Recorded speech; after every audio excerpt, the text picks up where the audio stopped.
Hi, I'm Colleen Caro. Welcome to Avant-Grad, Ohio's Trailblazers. I'm here at Peden Stadium, home of the Ohio University Bobcats in Athens, Ohio. What does it take to manage information technology for a stadium 3 times this size, as well as its home team? Our next guest is about to tell us. Kim Rometo is Chief Information Officer for the Miami Dolphins of the Hard Rock Stadium in Miami, Florida. She's also a 2-time graduate of the J. Warren McClure School of Emerging Communication Technologies. From her first role in a select AT&T training program to managing IT for the 54th Super Bowl, Kim has blazed a leadership trail in both the sports and information technology industries. Stay tuned to learn how teamwork, efficiency, and positivity get the job done. Thank you for joining me for this episode of Avant-Grad, Ohio's Trailblazers. Hi, Kim. Hi, Colleen. How are you? I'm great. It is 82 degrees and sunny in Miami, Florida, so no complaints down here. Right, can't complain. Hot and sunny Florida. That's awesome. Well, it's great to talk to you today. Thank you so much for joining us for this episode of Avant Grad. You've been on my list for a while. You've had just such an exciting career and have really blazed some trails, especially as a woman in IT and in the sports industry. So I can't wait to dig into your background and learn a little bit more about you. So for our listeners out there, you are currently the Vice President and CIO of the Miami Dolphins and Hard Rock Stadium, which is really exciting. And there you manage and direct the technology initiatives and strategic direction for IT. You also played a really important role in the 54th Super Bowl, which I'm also really excited to talk to you about. So what I would love to do is jump in and have you tell us what exactly is a CIO? You know, we understand information technology, all that good stuff. You keep data and information running and secure, but what does that really mean on a daily basis? It depends on the day, but Colleen, thank you so much for having me. First and foremost, I'm happy to be here. A little piece of my heart lives in Athens, so it's great to be connected with other Bobcats. The role of the CIO really is the strategic leader of technology, to look at the environment, understand pain points, understand how technology systems and futures can impact the environment in total. And that's external users, so our fans. That's internal users, football team, our business, and several other avenues that we're currently pursuing. So I go through a process pretty much every other year of talking to all of my peers and understanding, we've implemented technology. How is it working for you? What additional pain points do you have? What should we roadmap? And then we revise and refine the roadmap and then give strategic direction to my team as to what projects to pursue and get them funded and then move forward from there. So it's pretty all encompassing, thinking about how tech moves the environment and the business forward.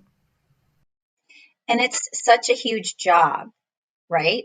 A huge organization, a huge stadium, thousands and thousands of fans, thousands and thousands of people who frequent the stadium. It's a lot.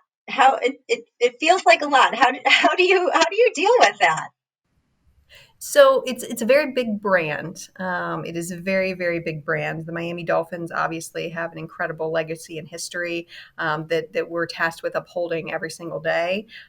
But the organization is actually not that large. We are probably what would be considered a medium-sized business at the end of the day, and so we have to use our resources really wisely. When you're talking about, I've got an IT staff of 24 in total.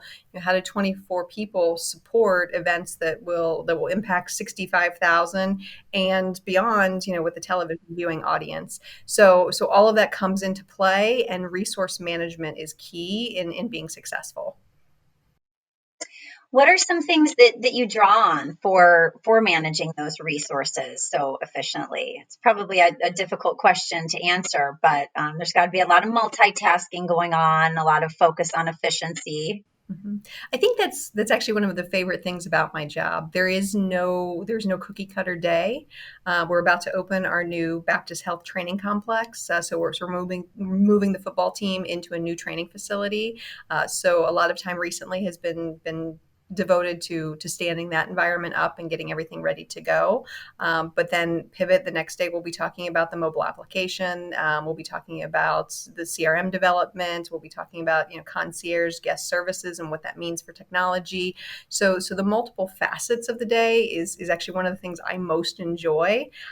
Is having getting to step foot in so many different areas of the business and trying to impact them in a positive way. So I think how that trickles down is actually the design of my team. We've got specialists that are focused just on the football team. We've got a vertical that's focused just on business applications. We've got a vertical that's focused on traditional security and technology. As you can imagine, that's a pretty big one. And then we've got those groups that are focused on stadium events. So you've got the point of sale system, you've got access control, you've got parking, all of those systems. So really the resource management comes into keeping the individual teams and verticals focused on what they have to do, and then setting them up for success with both applications and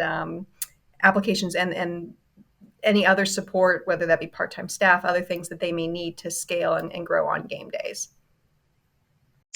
I'm so curious how you chose this as a profession, or did it choose you?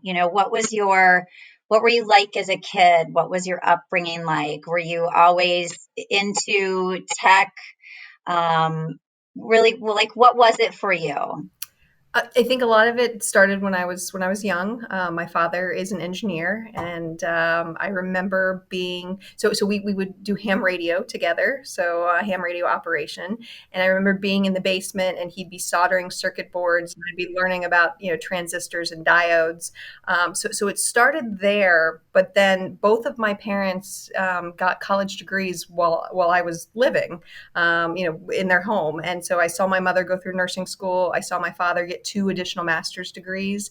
And so instilled in me from a very early age was the importance of education, how education would then translate to opportunity, and really a lifelong learning. So that's how it started, was just seeing those things. In fact, a fun example: when my mother was going through nursing school, she brought home a piglet to dissect, and so we were at the dining room table watching her dissect, and label all the parts of the piglet.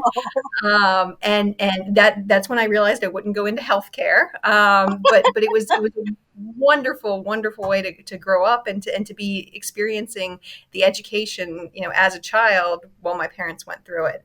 So I think I enjoyed technology, all through my childhood. When I was a teenager, wasn't as cool. So I wasn't really in high school. I wasn't really engaged in any of the computer science classes or other things I wish I would have been in retrospect. But I entered into Ohio University in the communication studies field. I knew that was something that I was engaged with. But after my first, really, at that point it was quarters, after my first 2 quarters at OU, it didn't feel like enough. It's like I had this whole. I knew I wanted to learn more. I knew that I wanted to do something, a little deeper and a little more, technology leaning. And that's where when I met with Trevor Roycroft, who was in the McClure School, and he told me about, at the time, what was the ITS program, and it just sounded fantastic. Like I was really excited to get involved in the program. It's hard. You know, Information technology is a hard major, and I double majored. I did communication studies and ITS with a minor in business. But I loved learning. I loved the struggle. I loved that there were nights that I was crying in the engineering lab at 3 o'clock in the morning, because once my code compiled, it was such a moment of success. And actually, I can liken it a lot to winning a game. Like, you love that feeling of yes, this was hard, but I accomplished it.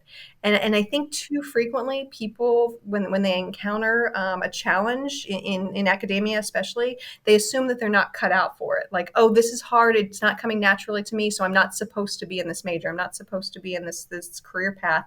And I think the opposite is true. The struggle The obstacle will make you better, and it'll make you a better employee. It'll make you a better manager one day. It'll make you a better person because you've overcome, that kind of struggle, and learned something really foundational to the rest of your development. So that was my little sidebar there. But so graduated. Did my undergrad, graduated. Actually, when the McClure School also connected me with my internship, which was at AT&T. So I was a service delivery intern at Yes, I AT&T. wanted to ask you about that. Yeah, loved that. Absolutely loved my work there. Knew that I had picked the right career field for me. And then AT&T was the one who recruited me out of school, and they moved me to Atlanta. So that's kind of the progression of how things happened initially. And I can honestly say, without the foundation of the McClure School and the overall, College of Communication, like I wouldn't be where I am today without those classes and that core knowledge. That's so great to hear. And I love the sidebar. I loved your idea about, when you hit that, it feels like you're hitting a wall, right? You have that really significant challenge, that peak to climb. And it's like that's the moment when like everything is alive in your brain, right? And you're struggling and just like feeling that struggle and just, taking one more step up the mountain, one at a time. And then, like you said, you get that moment, you get to the top, whether it's winning a game or if your code is working right, or whatever it is. And then it's like, okay, everything clicks into place, and then you're ready to move on to the next bigger thing. It's such great advice for our students, because we remember, right? We were there, and they hit those moments so many times, and just like, don't give up. You can do it. Keep going. Correct. And I think that is such an important life lesson. Like if it gets tough, don't bail. Just persevere, and you will learn so much more about yourself. So Yeah. And you have an interesting, your educational career is interesting too, because so you went to Ohio University for your undergraduate degree, but then you came back for a master's degree. So tell us a little bit about that and how that worked for you. I did in 2012. Well, I can attribute so much of my success to OU. And in 2012, the McClure School had debuted their virtual learning platform. So there wasn't recorded lectures. You were actually in class with other students, very participatory, and that was the master's offering at that time. I think we talked about it in 2010, and then it really debuted in 2012. And I knew like immediately, I'm like, I want to do that. I can't. I'm in Atlanta, Georgia. I can't go back to Athens, but I know what I'm going to learn. Technology is a little bit fickle, because if you don't keep up with it, you won't succeed.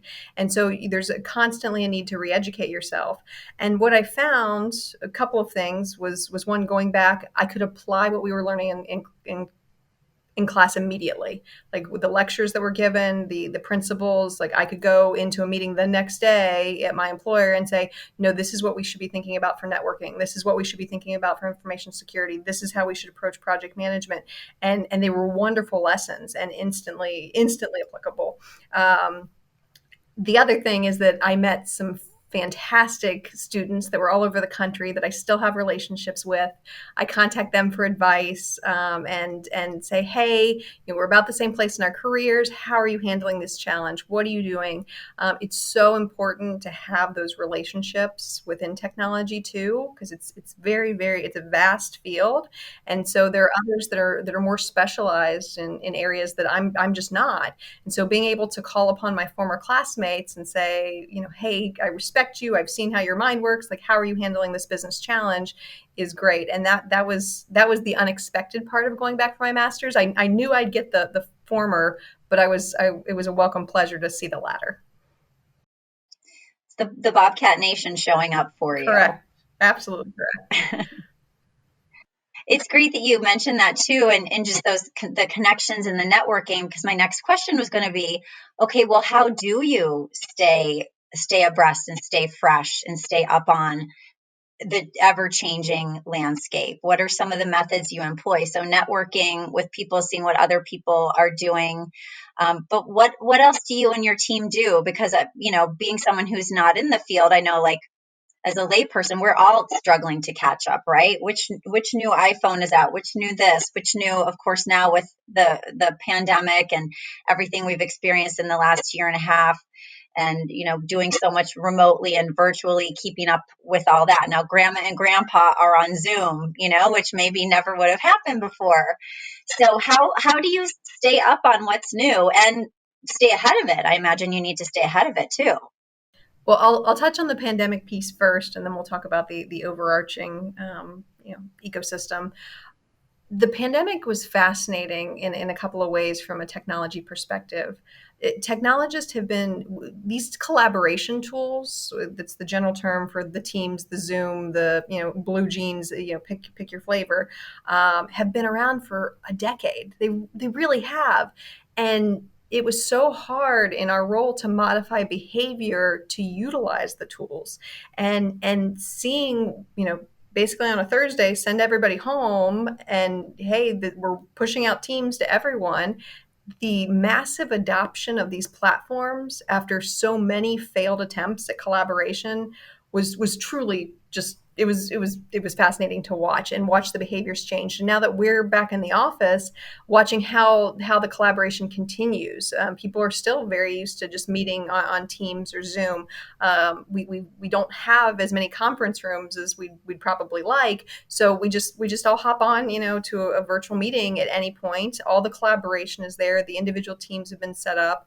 All of the instant message, everything. It's been really great to see that adoption happen. I hate the root cause of why it happened, obviously, but that that good kick to get us into kind of that modern collaboration realm, I think, is what's really good for business, and is going to continue to allow people to have those flexible work environments, which is also a very good thing. From the how do you keep up on its side, there's a variety of avenues. One is constantly reading, constant. There's some great publications out there, whether it's CNET or Wired or others, that are really staying abreast of those trends. Conferences were a great piece to go to. Of course, in the last year and a half, they've all been virtual, but they're still very valuable. For sports specifically, and this was a wonderful thing to find out, it's an incredibly collaborative and supportive community, which surprised me. Yeah, absolutely surprised me. We don't talk about what we do with the game. So your scouting application, your draft application, all of that's trade secrets. But we talk about everything else. How are you addressing fans? How did you deal with identity management in your mobile app? The NFL puts on a technology conference every year, so all the clubs get together, and then we have a group of all of my peers across all sports. So NBA, NHL. It's all just folks like me talking about challenges we're seeing, what's emerging, and then there are other startups. I took part in an accelerator at the beginning of the pandemic to look for startups who are addressing the challenges. So that's been wonderful to have all of those different branches in the ecosystem, to find that you can support your knowledge base, and then speak from experience, and really trust the people that are in these similar roles throughout all of sports. That said, it's also good to go outside of sports, understand what else, what is private equity doing in this space? What are trade shows doing in that space? What's property management doing in this space? So trying to research those components and understand, and that's where getting the help of your business analysts and other folks to help with that research endeavor is really, really important too. Obviously, in our world right now, sports betting and blockchain, and crypto, like all of those are infiltrating different pieces of sport, and really understanding how that will impact the future of the game and the future of the fan experience is very, very important. So do you ever think about where we would be, as a culture or society with technology, if if the pandemic, hadn't occurred, which would have been great, right? But because of how it really forced the adoption and expansion of these platforms, and so many good things have been enabled because of that. But so like grandma and grandpa are on Zoom now, right? But where I sometimes I think about, where would we be if we hadn't have experienced this? What are your thoughts on that? we wouldn't have seen the rapid adoption of several technologies. The Apple Pay, Samsung Pay, Google Pay. I remember at the beginning of the pandemic, my grocery store didn't accept Apple Pay. And you better believe within 3 weeks of the pandemic starting, suddenly all of the terminals accepted, Apple Pay. So the adoption of a mobile wallet was very, very rapid. That wouldn't have happened, I don't think. There wasn't a pressing need to do that. The collaboration tools, the ability to work from anywhere, like those things would have taken a number of years. What I think would have eventually done it is the new the new students that have graduated and are now entering the workforce.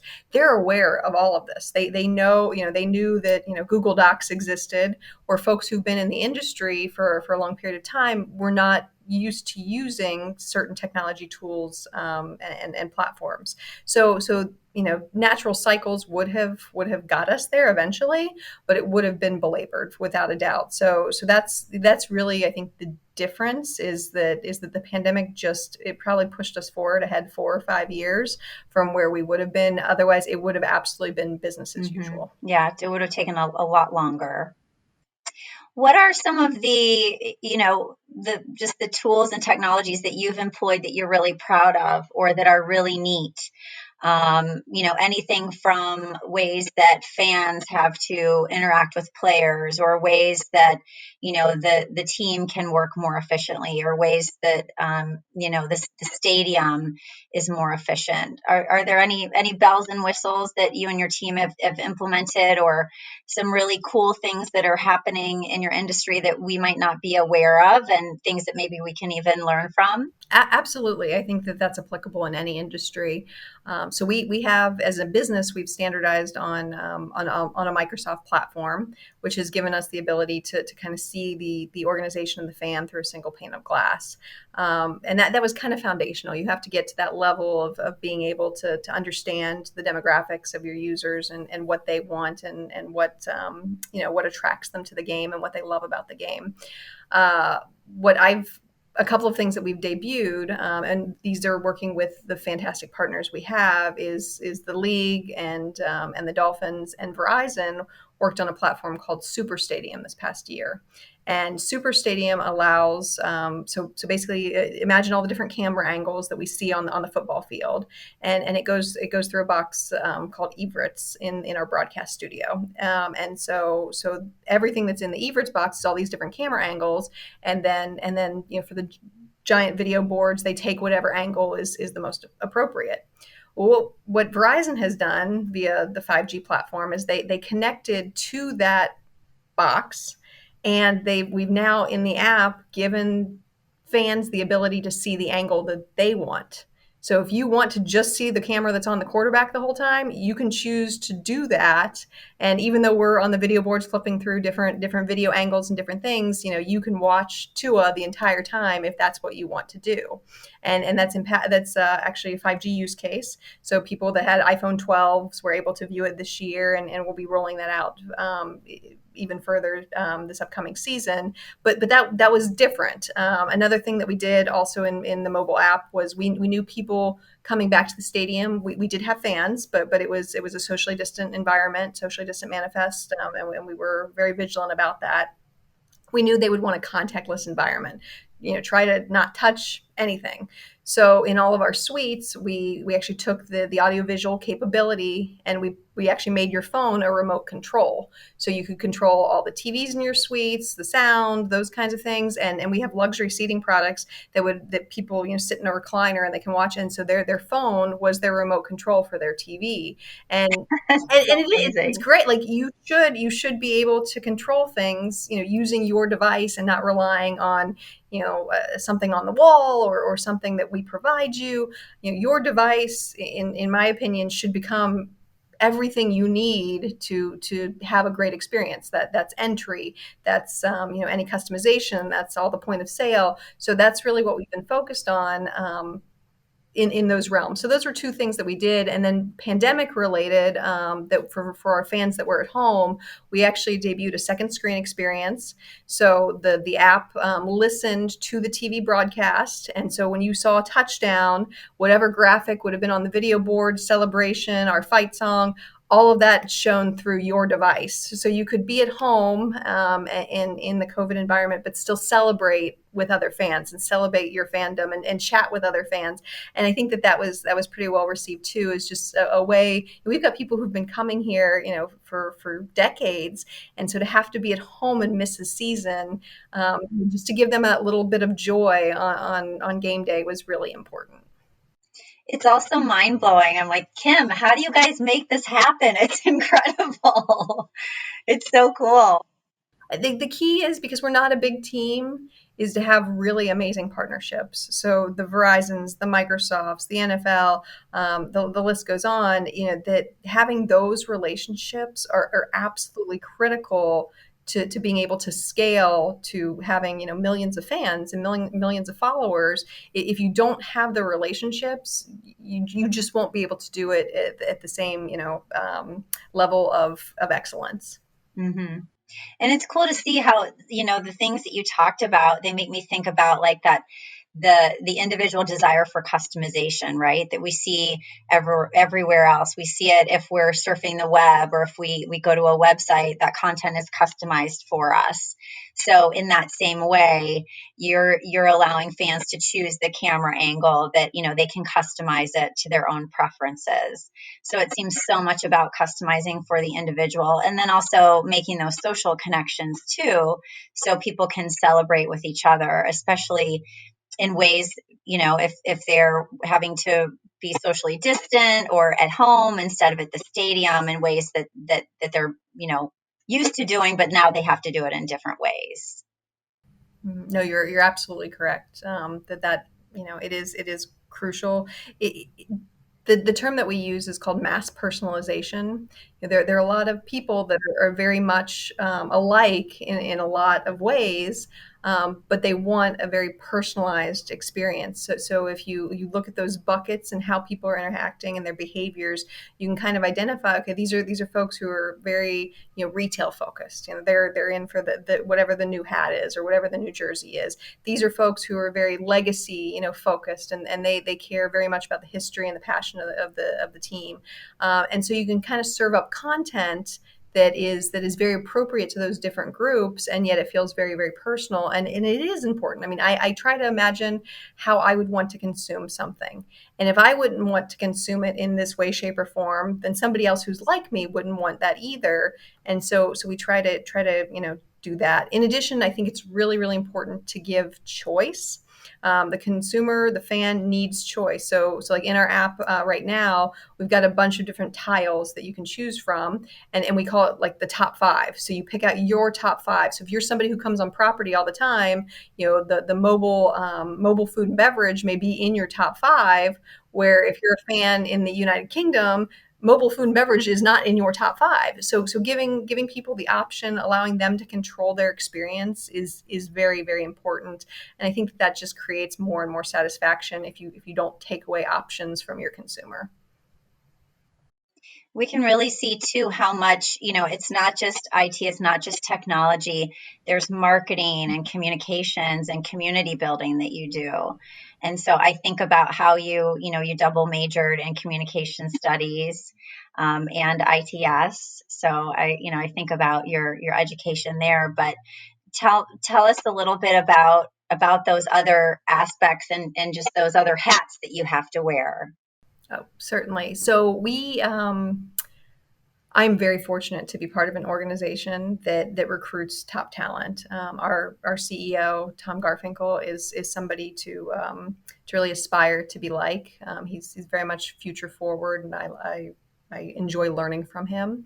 And he's recruited people in those verticals: the marketing vertical, the finance vertical, the sales vertical, that continue to push one another. So I look at my peer in marketing, in events, in operations, and try to spend time intentionally with each one of them, because I know that they will teach me something, and they will help me come to a better answer than I could have come to on my own. I think we talk about like crowdsourcing answers on the internet. You need to crowdsource answers within your job too. If you're making decisions in a vacuum, I guarantee you're probably not making the right decisions. So I spend a lot of time with my colleagues to understand, the marketing challenges, the digital challenges, the sales challenges, and analytics. So again, that's part of my job that I very much enjoy. But thankfully, I also have a wonderful team who spends even more time with their peers to really then deploy solutions that work for the organization. Can you attribute any of those, leadership qualities, relationship building qualities to any of your coursework or time at Ohio University? Maybe I think about the master's program, for example, that you talked about, where you met so many individuals that you weren't even expecting to build this community that is still with you to this day, which is really cool to think about. Absolutely. The professors that I had too, I learned various leadership lessons from probably all of them. Dr. Snow was he was over project management, and I don't know that people realize how much project management is actually involved in technology. Your implementation of anything will be doomed to fail unless you have good project management.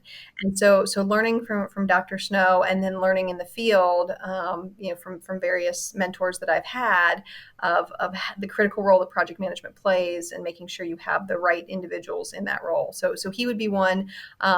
Dr. Burnt was another. She was on the privacy side, and that's something that's highly underrated in technology, is all of the compliance and effectively legalese that goes into selecting the right technology. And there are things that we have to take into account every single day: the ADA, GDPR, CCPA, alphabet soup, right? But they all inform the decisions that we make, because we don't want to make the wrong decision. So she was somebody who put that first and foremost. And then there were others, Dr. Hogue, Dr. Cruza, that just they led by example, whether it was the classroom or on staff. I actually learned a lot from them being on the advisory board for the McClure School, and seeing how they conducted themselves with their peers, and what behaviors would be that I could emulate. That's awesome. And how about the Super Bowl? 54th Super Bowl. I have so many questions, from basic questions like how is this stadium location chosen for the Super Bowl, to what sorts of things did you have to manage for that, to did you get to meet Beyonce? So maybe you could start with the first one, just for our listeners out there who, like me, may not be as familiar as of the process. So the Super Bowl 54 was held at the Hard Rock Stadium, right? And it was the Kansas City Chiefs and the 49ers, if I have my details right. So tell us a little bit about that, and your experience of that huge event.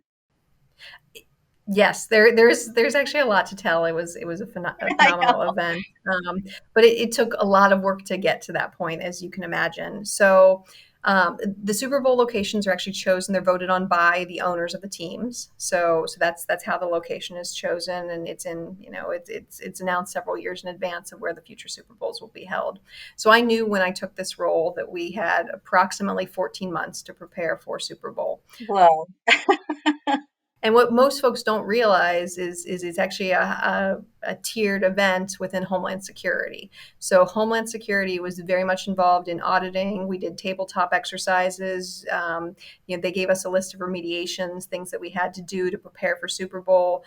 We locked down the facility tremendously. We shut off outside access. There's a number of things that go on, that interrupt the standard operating procedures, or that wouldn't be considered for a normal game day. The credentialing is quite a process. We're all background checked. There's a lot that goes on for getting people on property. But that year long process leading up to it was really security focused. We knew that the systems that we had in place would absolutely support the game, because they support the game every day during the fall, every weekend during the fall.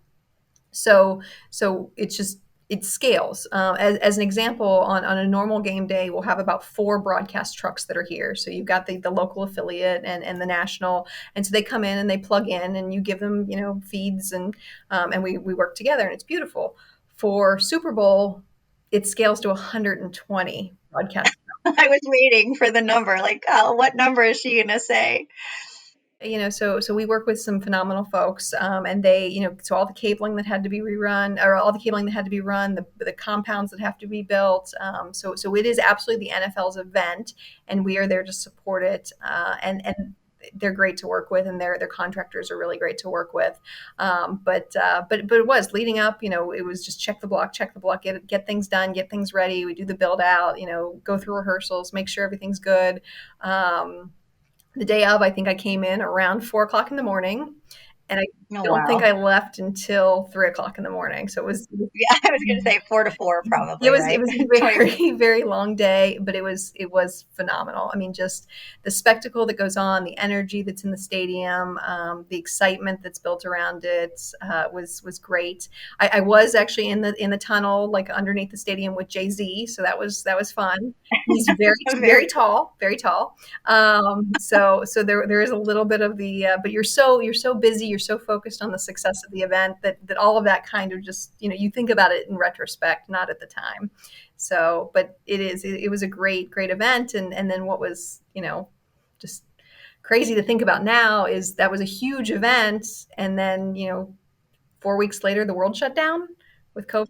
I know. I was thinking about that. So here you go. You have this big triumph, and then all of a sudden, everything is just, like you said, shut down. And it's so funny though, Colleen, because so many things that we did to prepare for Super Bowl, we replaced the firewalls, we increased the internet backhaul, we did a lot of work to the data center and did modernization projects that then made it incredibly easy to just send everybody home. Like we were prepared because of Super Bowl to go into a remote environment, and I wouldn't have known that at the time, but it really did us. Where I know that there are other folks who spent, they sent everybody home on Thursday, and the entire IT team spent the weekend trying to migrate to the cloud or trying to upgrade their data center.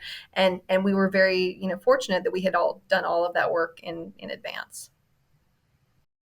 I would think too that just, culturally and organizationally, you all had just worked so closely together on this huge event and just collaborated and deepened your professional relationships in a way that I would have to think that that really helped you as well in making the transition to now figuring out how to, function during the pandemic.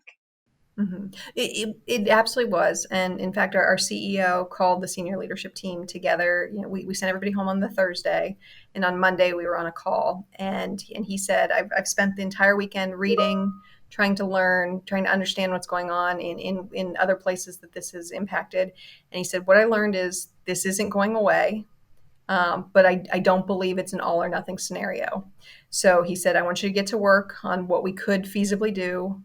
And the motto we used during that period was to be prepared, creative, and united. And I think that leadership that he showed during what would have been a very tumultuous period kept us together, kept the spirit of the Super Bowl and other things into the pandemic. And we were able to announce fairly early that we would in fact have fans for the season, but we would do it in a way that was very safe. And we were the first GBAC star, so it's the Global Biorisk Advisory Council. So they consult on all of the cleanliness standards and HEPA air filters and everything else. We looked to them for all the recommendations that we could do for our property, and we were their first Gold Star property that met those standards. And so going through that together, being in the trenches together, if you will, and being able to come back pretty strong and not have to, be in a bubble concept was really it was something I think that we're all very proud of. That's awesome. In 2022, I read that there's a small event involving race cars that may happen. Yes. I may have to get myself to the Hard Rock Stadium for the first time for that one. It sounds phenomenal. Colleen, I think you do. We absolutely, Q2 of 2022, we will be holding the Formula One Miami Grand Prix, and I had the pleasure of actually going to Mexico City in 2019, and seeing the Grand Prix down there, and it. Formula One is a whole different beast. Like I didn't really understand the scope and scale until I saw it for myself. And then I watched the Netflix series Drive to Survive, which, for anyone who's listening, highly recommend. It is fantastic. Season 3 is actually the best one. And and just understanding, how much tech is involved, how competitive it actually is. What these cars, I mean, these cars are essentially, fighter jets on the ground. And it's really, really, phenomenal to witness it. So to be able to host it here, I can look out my window, to my right, and I can see the track design, that we're currently building, and it will be a phenomenal experience. So we are very, very excited about hosting our first Grand Prix, and then, in the subsequent years as well. So cool. Tell us a little bit about being a woman in your industry, right? So IT is, for it's not something we think of as an industry that's led by women in a lot of cases, and also the sports industry. So, I look at you as a trailblazer, and also having been recognized. Well, what was it with the South Florida Business Journal with the 40 under 40 honoree. So you have a lot of career ahead of you. You've accomplished a lot in your time and your in the work world. What has that been like for you? Have there been challenges? Have there been partners, mentors for you? There have been, without a doubt. I don't think you are successful without those allies. For me, early on in my career, it was more of a challenge, without a doubt. I think that mostly stemmed from the immaturity of some of my peers that were around me early in my career. I mean, you think about it, and we're all 23-year-old kids that are just starting out in the workforce, and so of Yeah. course the professionalism and the maturity just isn't there. But as I grew in my career, I found there was less and less of that. I would go to these tech events and would walk in, and I'd be, one of maybe the only women at the event. But inevitably, either I would approach somebody or they would approach me, and you start a conversation, and you start, it's mutual respect immediately because you start talking about your backgrounds. And I think that can overcome almost anything. I mean, once people realize that you got to where you got because you have a work ethic and a knowledge base, all of the other things just kind of fall away. So I've had incredible allies in my career, both male and female. I wish there were more women in the field, and I think it kind of goes back to my earlier comment about accepting the challenge and not thinking that it's not for you because it's tough. But it's also a big responsibility of mine now to mentor other women and to get more people into this. So I do mentor women that are in now it's the emerging communication technology school, but trying to encourage them that there are multiple paths that you can take in technology and be very, very successful. So that's been good. And like I said, I was shocked at how supportive the sports world was. I really thought it would be worse, coming into sports, but it was the exact opposite. I mean, I got welcomes, from the press release went out, and I got welcomes from all over the country from my peers. I had people calling, reaching out, how can I help? And it's to have those allies and to have that strong network is really critical to welcoming other future generations of women into both of these technology and sports fields. And so important to give back. It's great that you are mentoring others and sharing your story and giving that support to others. So important. I'd like to wrap up with some Ohio highlights, as I call them. So we've talked a lot about your education at Ohio University, but just to get to know your personal history a little bit better and some of your favorite places, things, and people. So I'm wondering if we can go back to the past and imagine yourself in Athens. Did you have a favorite spot on campus? Favorite place that you frequented? I had a number of them. I love the green. I mean, that's an obvious one. Yeah. I can honestly say, like, the only place I remember cursing was Jeff Hill. Like, that was the trek up that was awful. Um, but there were, so where the Brennan's was a favorite of going there. Hmm. We did. we didn't really have cell phones at that point. I mean, I got a cell phone I think when I was a senior in college, so there wasn't, there wasn't the sense of connected community from a social media aspect. So you would go to Brennan's or to other places to have those meetings and other things. When I went back, Jackie O's has since become a favorite. I love it there. And then I was an Alpha Gamma Delta, so the sorority house will always have a special place in my heart too. That's wonderful. What about a favorite food? So often we hear alumni talk, reminisce about places they hung out or foods that they liked to eat. Did you have a favorite food or favorite dish somewhere? I did. What are okay on Court Street? The burritos, not the burrito buggy, but the burritos. What is the that's employee owned? What is the name of that place? Oh, casa. Casa. Yes, that Yeah. was an absolute favorite. Yeah, they're at like, yeah, Court and State. Yes, Yeah. Court and State. Thank you, thank you. That was an absolute favorite. And so when I was going through my master's, my husband was absolutely wonderful. Between going to school full time or going to school and then working full time, he basically took care of everything. He cooked, he did laundry. He was great, and he just let me focus on getting my education. So that was one of the places that I took him when we went to Athens for graduation. Is I'm like, okay, I've got to share it. Like, so that was kind of a celebratory dinner. Was like, let's go get these amazing burritos. And have that moment together. So that was really, yeah, that place is awesome. Yeah, Athens classic. What about special people? You mentioned a few faculty members. Anyone in particular, or maybe a friend, someone else from your college days? So I met my best friend at OU, and she actually ended up moving to Atlanta, and we lived a mile apart when I was in Atlanta for 10 years, 15 years. And we met, we met as sorority sisters, and then have just been, 20 years later, have been extremely close. So she's got stories that I would prefer she keeps to herself. And but they are great OU memories. There was the night of the snowstorm where everything shut down when I was, I think, a junior in college, and we made s'mores in the microwave, and it was just went out on the green, and built snowman and snow angels, and just those kind of memories like were wonderful. And then I really, I can't say enough.